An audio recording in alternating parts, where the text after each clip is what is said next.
പുതിയ ഒരു വിദ്യാഭ്യാസ ഡീവിയേഷൻ സംസ്കാരം കൊണ്ടുവരുന്നതിന് വേണ്ടിയുള്ള ഒരു പരിശ്രമം കൂടി നടക്കുകയാണ്. അത് നമ്മുടെ സമൂഹത്തിൽ നിന്ന് വളരെ അത്യാവശ്യമാണ്.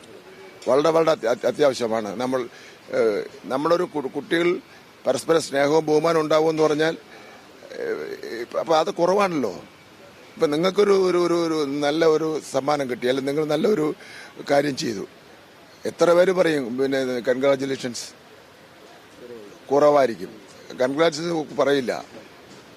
നമുക്കൊരു ഉപകാരം ചെയ്തു തന്നു കഴിഞ്ഞാൽ നിങ്ങൾ മറ്റു പല രാജ്യങ്ങളിലും മറ്റു പല സ്ഥലങ്ങളിലും ഉള്ളവർ താങ്ക്സ്, ഒരു നന്ദി പറയും. നമ്മൾ അങ്ങനെ പെട്ടെന്ന് നന്ദി പറയൂ. അപ്പൊ അത് നമ്മൾ കുട്ടികളെ പഠിപ്പിച്ചെടുക്കാത്തതിന്റെ കുഴപ്പമാണ്. നമ്മൾ ഈ പ്രായത്തിലെ പഠിപ്പിക്കണം. 90 മാർക്ക് കിട്ടിയവനെ 10 മാർക്ക് കൊണ്ട് കെട്ടി 100 മാർക്ക് കിട്ടാൻ വേണ്ടിയല്ല ശ്രമിക്കേണ്ടത്.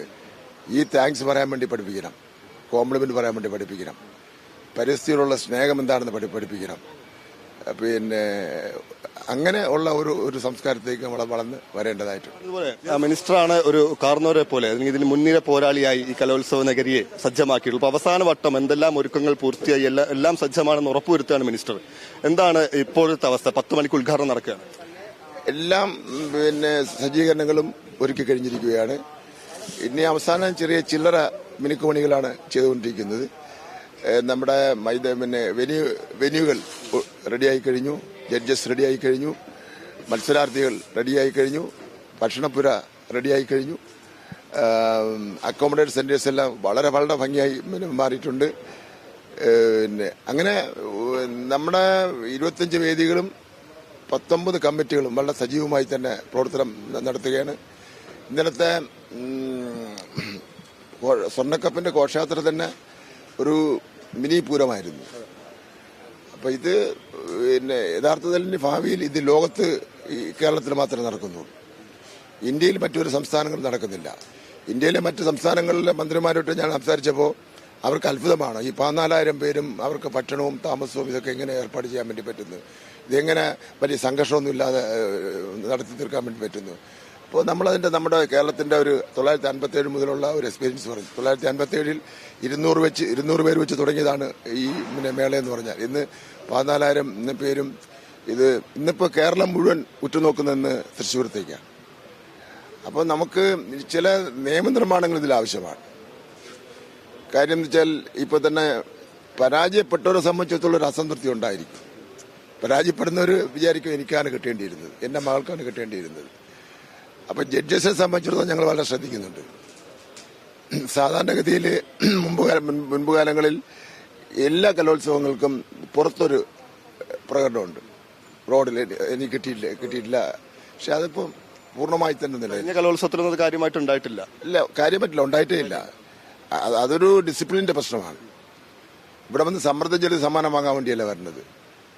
ജയിക്കുന്നവർക്കും തോക്കുന്നവർക്കും ഞാൻ എന്നെ ലേഖനത്തിൽ പറഞ്ഞിട്ടുള്ള പരസ്പര ബഹുമാനവും, ജയിച്ചവനോട് അഭിവാദ്യവും തോറ്റവനോട് അഭിവാദ്യം പറയുന്ന ഒരു മാനസികാവസ്ഥ ഉണ്ടാവണം.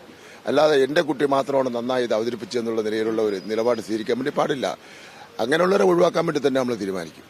മിനിസ്റ്റർ, ഇപ്പം ഇത് സൂര്യകാന്തി പ്രധാന വേദി, 24 വേദികളും ഈ പൂക്കളുടെ പേരിട്ട് ആ നിലയ്ക്ക് മനോഹരമായി തന്നെ ഈ വേദികളെല്ലാം തന്നെ സജ്ജമാക്കിയിട്ടുണ്ട് അല്ലേ? അതെ, മനോഹരമായി തന്നെ സജ്ജമാക്കിയിട്ടുണ്ട്. കഴിഞ്ഞ പ്രാവശ്യം തിരുവനന്തപുരത്ത് നടന്നപ്പോൾ നദികളുടെ പേരായിരുന്നു, ഇവിടെ നിന്ന് പൂക്കളുടെ പേരാണ്.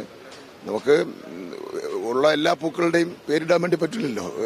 ഉള്ള കിട്ടുന്ന കഴിയുന്ന ഇത് വേറൊന്നിനും വേണ്ടിയല്ല. ഒന്ന്, കുട്ടികൾക്ക് പരിസ്ഥിതിയോടുള്ള അടുപ്പം, അത് ഏറ്റവും പ്രധാനപ്പെട്ട കാര്യമാണ്. അതൊരു ഉത്തരവാദിത്ത കലോത്സവത്തിന്റെ ഒരു മുദ്രാവാക്യം പരിസ്ഥിതി സ്നേഹമാണ്. അപ്പൊ അത് ഈ കുട്ടികളിൽ വരുന്ന ഓരോ സ്റ്റേജിൽ ഞാൻ കളിക്കേണ്ട സ്റ്റേജ് ഏതാണ്, ഇന്ന സൂര്യകാന്തി ആണെങ്കിൽ സൂര്യകാന്തി, അങ്ങനെ തിരുവനന്തപുരത്താണെങ്കിൽ ഇന്ന നദി എന്നുള്ള നിലയിൽ ഒരു പുതിയ ബോധം കൂടി വരികയാണ്. അപ്പം നമ്മൾക്ക് ഇവിടെ കലാപരിപാടിയിൽ അവതരിപ്പിച്ച് സമ്മാനങ്ങൾ നേടുന്നതോടൊപ്പം തന്നെ പുതിയ ഒരു വിദ്യാഭ്യാസ ഡീവിയേഷൻ സംസ്കാരം കൊണ്ടുവരുന്നതിന് വേണ്ടിയുള്ള ഒരു പരിശ്രമം കൂടി നടക്കുകയാണ്. അത് നമ്മുടെ സമൂഹത്തിൽ നിന്ന് വളരെ അത്യാവശ്യമാണ്.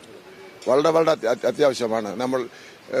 നമ്മളൊരു കുട്ടികൾ പരസ്പര സ്നേഹവും ബഹുമാനം ഉണ്ടാവുമെന്ന് പറഞ്ഞാൽ അപ്പൊ അത് കുറവാണല്ലോ. ഇപ്പൊ നിങ്ങൾക്കൊരു നല്ല ഒരു സമ്മാനം കിട്ടി, അല്ലെങ്കിൽ നിങ്ങൾ നല്ലൊരു കാര്യം ചെയ്തു, എത്ര പേര് പറയും പിന്നെ കൺഗ്രാജുലേഷൻസ്? കുറവായിരിക്കും. കൺഗ്രാറ്റ്സ് പറയില്ല.